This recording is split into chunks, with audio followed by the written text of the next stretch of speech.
接下來趕快來關心到的是關稅戰的部分。現在川普慘了嗎？因為呢，最新消息統計起來，一共是1800家的美國企業已經正式的對川普提出了告訴哦。那麼接下來会關心的是，会不会接下来美國政府就要得退關稅了。好，趕快来看到的是，川普一直很自豪的他的關稅政策，最高法院不是判決他違法了嗎？結果沒有想到这個判決一出來之後，掀起了美國自己內部1800家這個美國最瘋狂的一個提告川普潮。1800家企業裡面呢，提告的廠商都有非常多是非常知名的，像是好事多、固特異輪胎橡胶公司，以及呢邦諾書店等等。那麼在這個法院提出了最後的判決之後，包括了聯邦快遞也開始做提告，預估未來還會有更多的企業來針對川普的關稅來提告。那麼如果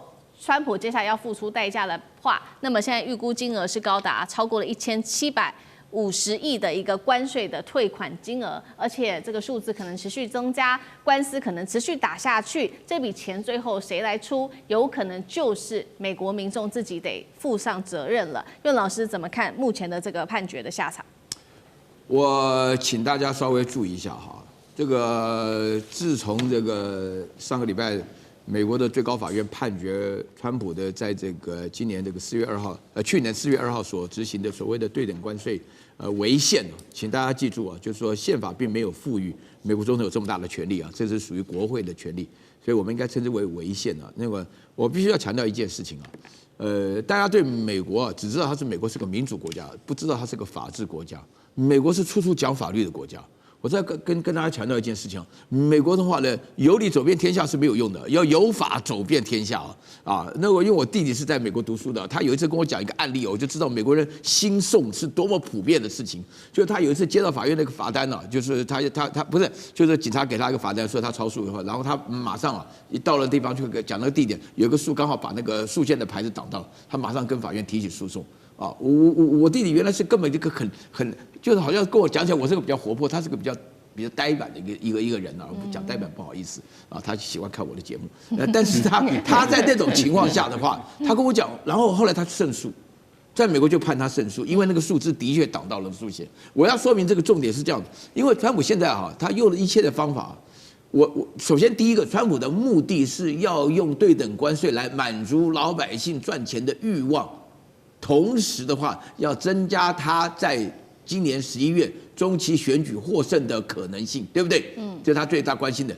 但是現在有1800家的企業跟他要1750億的錢，在這種情況下，一家平均起來一家要1億，這個官司訴訟，川普是不怕打官司，但是他很怕。他在今年11月後變成一個跛腳總統，他一直不斷的被彈劾，他有多少事情會被彈劾？請要了解哈，就是光是今天來講的話，就是講到這個關稅的事情，講到這個愛潑斯坦的問題，講到 Hillary Clinton 的話呢，他們就是磨刀霍霍，大家集體要進行一場對川普凌遲的大洋磨。你在這種情況之下的話呢，就是說未來這個關稅雖然4到5年打下去的話，但是川普本身他受得了嗎？而且大家不要忘了，美國變成那個極度分裂，所以你看那個2天前的那個國情咨文報告的時候，我覺得最好笑的畫面不是川普講的內容，而是那個 Mike Johnson 跟那個范士兩個人2分鐘不到就站起來鼓掌一次，2分鐘不到站起來鼓掌一次，後人家都覺得說范士根本都不用再坐下了，一直不斷的鼓掌。這個說明了美國是一個極度分裂，而且又是一個法治的情況下，那你想想看，雙方的律師都會彼此的攻防。我跟你講，美國接下來不用做事，光打官司都打不完。好，對，沒錯，這一個關稅的判決結果下來，現在川普最擔心的就是他的期中選舉到底接下來會有多大的影響。那這個判決出來之後，這些金額誰來買單？現在說嘛，美國民眾成為最大的輸家，那贏家又是誰呢？來自於最新統計是國際貿易監測組織的統計，他們說不像川普過去屈服的這些國家，現在竟然是成為最大的贏家了。為什麼這麼說？我們來看到幾個數據，也就是說，不向川普屈服的國家，目前看起來真的整體的關稅幅度是下降的。首先來看到巴西下降幅度13.5%，成為最大的獲利者。中國7.1%。1.14%，这個是下降的幅度。印度下降5.6%，加拿大下降3.2%，其他還有包括了墨西哥跟越南。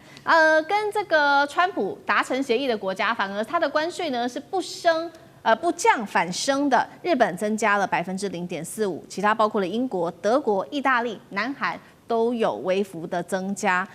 所以代表說不向川普低頭的國家现在是贏家嗎？可不可以這樣解讀？張將軍怎麼看？我認為羊毛出在羊身上，因為這些稅疊加的稅率會反映到整個的物價上面。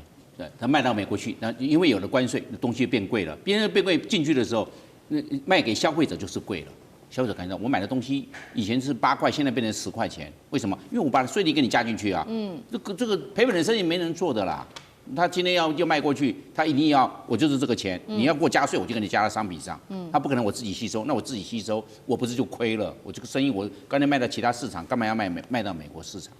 但是現在來看，看底氣夠不夠。如果底氣夠哈，像這個意大利也好，德國也好，英國也好，他們底氣是比較強。那他最起碼他的經濟力量，先進工業國家，可能跟美國他可以有一些條件跟他談，因為我不賣你美國，那我賣到其他地方去哦，我有這個條件。但是有的時候底氣不夠啊，比如說像日本、像韓國、像歐盟的一些小國家，尤其東歐這些國家是比較依賴美國市場的，還有美國駐軍的，也需要向美國做採購軍購的，他的底氣有點不夠哎。不夠的話，他就感覺到就不能跟美國在這邊爭取相當的條件。那這樣的話，他就沒辦法跟美國來談。所以我認為分兩個，就是你這個國力強不強，依賴美國市場高不高，主動性夠不夠。你主動性夠，那我的商品我不賣給你，我可以賣給其他有替代市場、有補償的來源，那這個可以。所以我認為這是分兩個。另外一個我們來看呢，包含印度、包含這個墨西哥、包含巴西、包含中國大陸，因為他當初沒有跟美國簽，但是他們也在等。他們知道，因為美國是三權分立，美國是一個法治國家，美國大法官一定會這種事情呢，他會來做個定奪。哎，他們在等呢，等的時候果然押對了，大法官判川普你這個對等關稅違憲，然後重新來檢討。喲，他們終於等到了，因為這個他們都是經過他們的幕僚、經濟智囊在分析。這個還會有變數，因為司法、行政、立法，美國是三權分立的，不是你川普說了算。雖然他是這個總統制的國家，但是問題是他也受制於法治啊，也受制於美國憲法，是這個樣，所以他們也會等。所以對美國的政治的文化，還有政治社會化，還有他一個民主的政治制度的運作要有了解，才知道這個時候要壓，還是這個時候不要壓。然後要壓還是不壓，對當事國有哪些最大的利益，這個來考量。所以我認為這是一個政治智慧。那這個政治智慧不是光靠政治，要有經貿的背景，要有國際的整個宏觀的背景才可以。我認為有些國家，它的在分析上面，他把美國的這個政治制度的特色看到了，所以在這一次的對等關稅上面，它是佔了一些上風。好，佔上風的國家剛剛提到了非常多個嘛，將軍也特別幫我們提到。那這當中其實也包括了中國大陸。到現在為止，在這個美國的最高法院判川普的關稅違憲之後，我們看到川普他也對許多國家再持續的加徵關稅，最高甚至疊加到15%，但是對中國他不敢。現在在猜說是不是他擔心，因為3月份他要訪中了嘛，所以他不敢對中國多做什麼樣的動作？厲將軍怎麼解讀？我們看這張照片，好，你像不像那個武俠小說裡面金毛獅王拿了一把這個屠龍刀，還沒出鞘的哈，然後就拿在那邊，然後跟全天下講說，這個寶刀屠龍，這個號令天下，誰敢不從？這個像不像那種場景？有。可是哈，到了今天，這個美國大法官給他打臉，就他寶刀一抽出來，發現只是一把水果刀，不是真的寶刀，他秀的。他當初去拿了那把屠龍刀，還没出鞘的屠龍刀，去威脅全世界。那有些國家啊，比如說像我們台灣來講，就信了他那把屠龍刀可能真的很厲害，然後就跟他簽了很多的條約嘛，包括日本、韓國也是一樣。但我特別要補充一下哈，日本跟韓國目前只是說承諾投資5500億或者是5000億，並沒有正式簽約。那反觀跟中國大陸來講的話，那個中國大陸一開始就跟你硬槓到底。我們都記得中國那時候講說中國不貴，那時候特別講這句話。那如今哈，他寶刀一抽出來以後，發現只是一把生了鏽的水果刀哈。那當然選在這個時間點，川普要去跟大陸會談，那這個時間點就很巧妙了。我們整個大態勢來講的話，川普一定是居於不利的地位。舉例來講，中國大車，你這時候關稅那時候關稅所談的稅率已經這個被大法官打臉了嘛？那包括芬太尼啊這些關稅，你都不能再徵收。那當然對中國大陸是有利的。我舉一個最簡單，大陸這時候他可以跟你講說，我不買你黃豆了。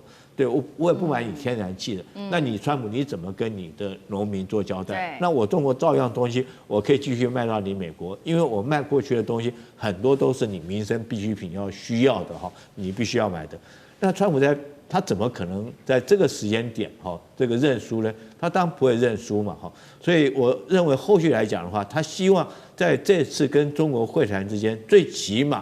他的川普贏學要回來。什麼叫川普贏學呢？就是說他嘴巴講說我贏了，就跟他在國情咨文裡面講的，我們贏了，我們贏麻了我們贏到不知道怎麼辦。我覺得他後續來講的話，跟中國見面，他也一定會拿出這一招，然後對自己國民大內宣，這樣才有利於他其中的選舉。那他怎麼樣來做的？